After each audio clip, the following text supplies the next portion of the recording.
Candace Owens just pulled the lid on something, and it's about to make a lot of people very angry. And you know why? Well, just last week, we finally saw her speak about the events after her firing from Daily Wire in relatively longer form during a live on Twitter or X, and there's been some shady emails her staff has been receiving that need to be talked about. There's obviously a whole backdrop to this saga that you need to know about after you watch this next clip. A couple of days ago, my PR person received a tip from someone that a Daily Mail journalist who I had never heard of was asking weird questions about me, like basically working on a hit piece. We have heard from multiple sources that Candace's dismissal from the Daily Wire was in large part, quote unquote, financial.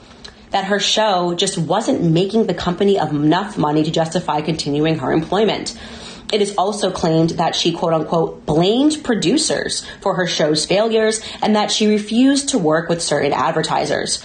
We have also heard that senior management felt they had a moral obligation to terminate Candace's employment due to what has been described as her increased anti-Semitism and her conspiracy theories.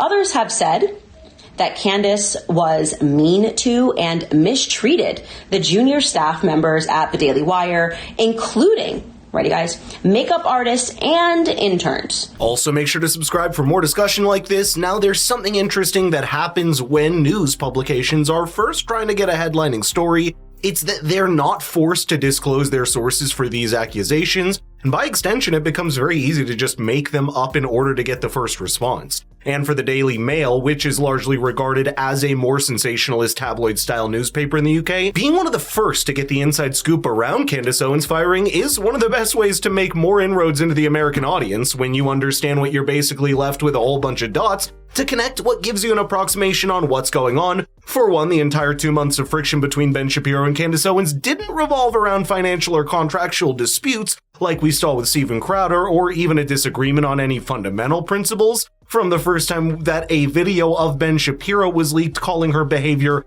despicable to the last moments of the Christ is King controversy, before she was fired, it's clear that Candace Owens was saddled with a lot of accusations that she knew she had to answer for eventually. And between then and now, this is the first time that we're seeing her speak even in muted and euphemistic terms about her ouster since Daily Wire successfully got a gag order against her last month. But now it's clear that the accusations against her aren't just limited to her views, but also about her conduct as an employee at the company. The Daily Wire's gag order against Candace doesn't stretch that far in trying to keep her silent, and that's why you see her spill the beans on what's really going on. Just watch her subtly respond to those accusations as well as hint at who might be behind them and why. This is the most absurd thing that I've ever read in my entire life. The idea that I threw a canned drink at someone and it was fine and it just flew, like that employee didn't have a lawsuit that they could have, like, it is literally just invented in someone's head as part of a character attack on me. My producer, my executive producer, I had the same one for the entire time I was at Daily Wire. She is on maternity leave, and when I just called her and told her this,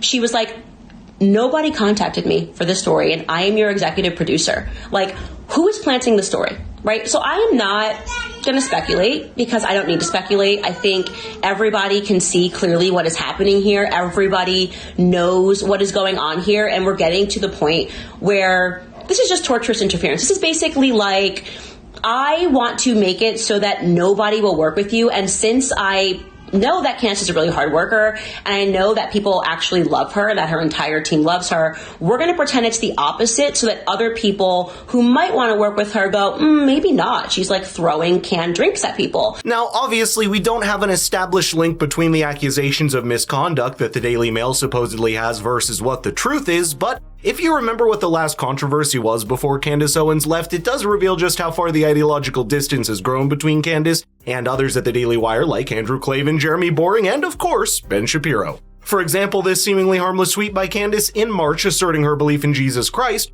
was met with unexpected backlash from her colleagues, and what for? It's people like Jeremy Boring that took the most overboard definition of anti-Semitism to assert that a Christian saying Christ is king somehow connotatively racist. Here's how Jeremy Boring responded to her just a couple weeks before her firing. The same way anything becomes anti-Semitic when it is used for the purpose of expressing anti-Semitism. So too, Christ is King may be anti-Semitic in connotation while not in denotation when it is being used to express anti-Semitism. When did this become so? It has always been so. Is it so? Yes, innately. Innately? So let me get this straight. A religious phrase like Christ is King contains no explicit mention or ridicule of another religion, unless that's the way that you mean to take it, and it's a very dangerous game to try and call any word or phrase inherently anti-Semitic just because of the subjective perception that it was used for ridicule that expands the scope too broad and risks denuding the term of its entire meaning. And by the way, this isn't even just to make a large point of defending Candace Owens herself,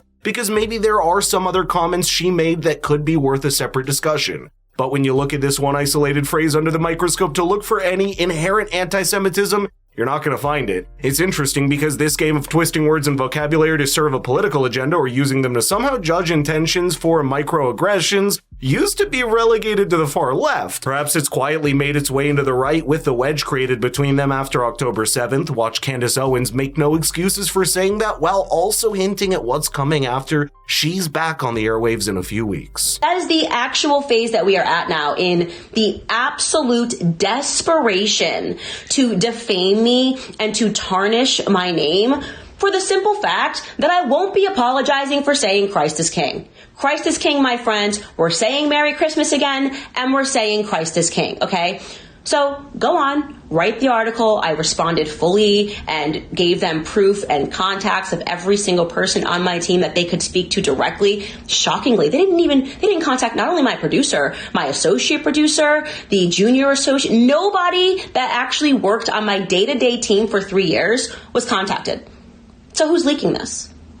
What do you guys think? That's it. Christ is Lord, and I just wanted to update you guys on that.